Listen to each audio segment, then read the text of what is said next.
ஃபேண்டாஸ்டிக்கான பருப்பு பாயாசம் ரொம்ப சுலபமாக எப்படி பண்ணுறதுன்னு வாங்க பார்க்கலாம். நான் உங்கள் Murali. Welcome to Murali's cooking. 250 gram பாசி பருப்பு எடுத்திருக்கேன். இந்த குவான்டிட்டி தாராளமாக 10 பேர் சாப்பிட்லாங்க. இப்போ இந்த பாசி பருப்பை ட்ரையாக ஃப்ரை பண்ண போகிறோம். பாதி குவான்டிட்டியை நாம் இப்போ எடுத்துருவோம் 2 நிமிஷத்தில். மீதி பாதியை கோல்டன் ப்ரௌனாக ஃப்ரை பண்ணி எடுத்துக்க போகிறோம். இப்போ இந்த பாசி பருப்பை கையில் எடுத்து பாருங்கள். ஓரளவுக்கு ஹீட் ஆன உடனே நம்ம இதுலேருந்து ஒரு பாதி குவான்டிட்டியை தனியாக எடுத்துடலாம். நம்ம செய்கிற இந்த பருப்பு பாயசத்தில் இது தாங்க ரொம்ப முக்கியமான ஒரு மெத்தடு. நம்ம கோல்டன் ப்ரௌனாக ஃப்ரை பண்ணுற அந்த தால் நல்ல ஒரு ஃப்ளேவரும், நம்ம பாயசம் சாப்பிடும்போது நல்லா அதை கடித்து சாப்பிட்ற மாதிரியும் கிடைக்கும்.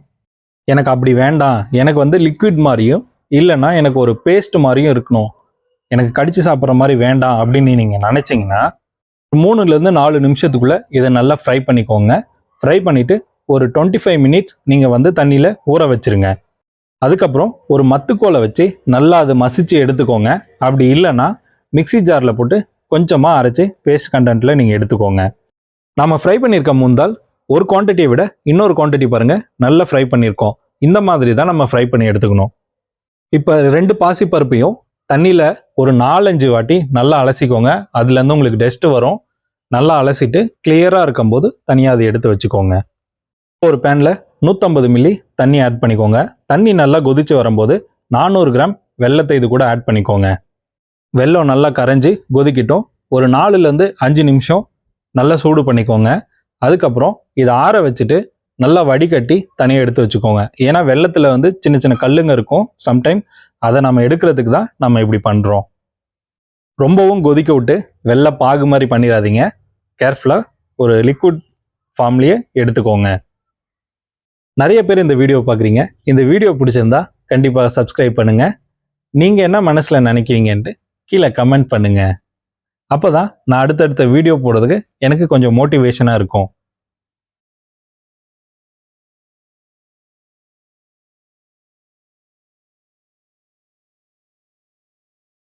அவ்வளோதாங்க. இது நல்லா கொதி வந்ததும் இதை இறக்கி வச்சுட்டு ஆறுனதும் இதை வடிகட்டி நம்ம எடுத்து வச்சுக்கலாம். இந்த பருப்பு பாயசத்துக்கு தேங்காய் ரொம்ப முக்கியமான ஒரு இன்க்ரீடியண்ட். தேங்காவை எப்படி எடுக்கணும்னா ரொம்பவும் முத்தின தேங்காவை எடுத்துக்காதீங்க.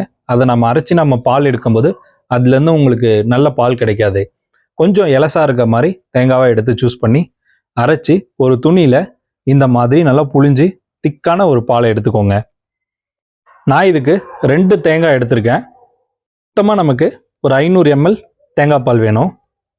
இப்போ ஒரு பேனில் 400லேருந்து ஒரு 500 ml தண்ணி ஆட் பண்ணிக்கோங்க.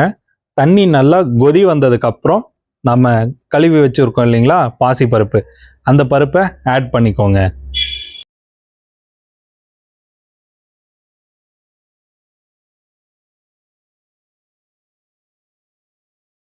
இந்த தண்ணி நல்லா ட்ரை ஆகிற வரைக்கும் குக் பண்ணிகிட்டே இருங்க. இந்த பாசி பருப்பு ஒரு 70-80% வெந்திருக்கணும்.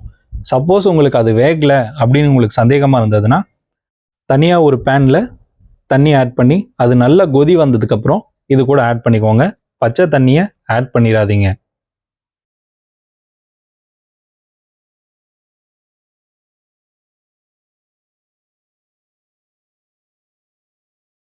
இப்போ பாருங்க, தண்ணி நல்லா ட்ரை ஆயிடுச்சு. உங்களுக்கு பருப்பும் நல்லா வெந்திருக்கும்.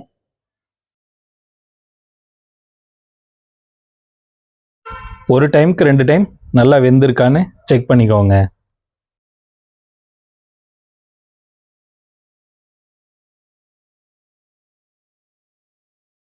இப்போ பருப்பு நல்லா வெந்துருச்சு. நம்ம ஃபில்டர் பண்ணி எடுத்து வச்சிருக்க வெள்ளைப்பாகை இது கூட சேர்த்துக்கலாம்.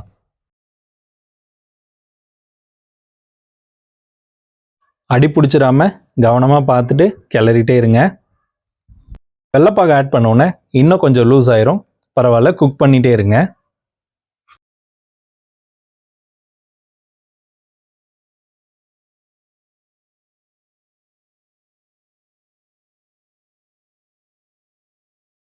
நல்லா கொதி வந்ததும் நம்ம அரைச்சி வச்சிருக்க அந்த கோகனட் மில்கை இது கூட ஆட் பண்ணிக்கலாம்.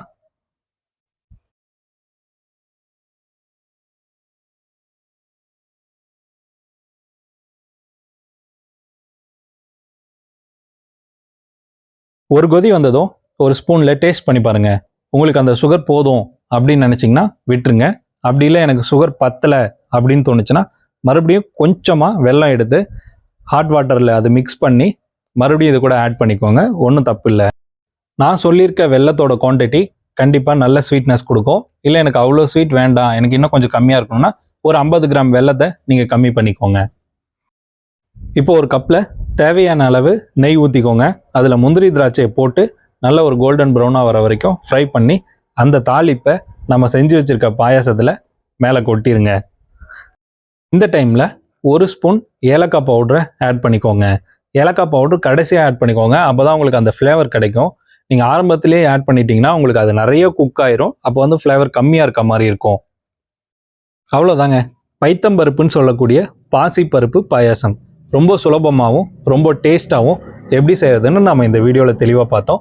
இந்த வீடியோ பிடிச்சிருந்தா லைக் பண்ணுங்கள், ஷேர் பண்ணுங்கள், சப்ஸ்கிரைப் பண்ணுங்கள். தேங்க்யூ ஃபார் வாட்சிங்.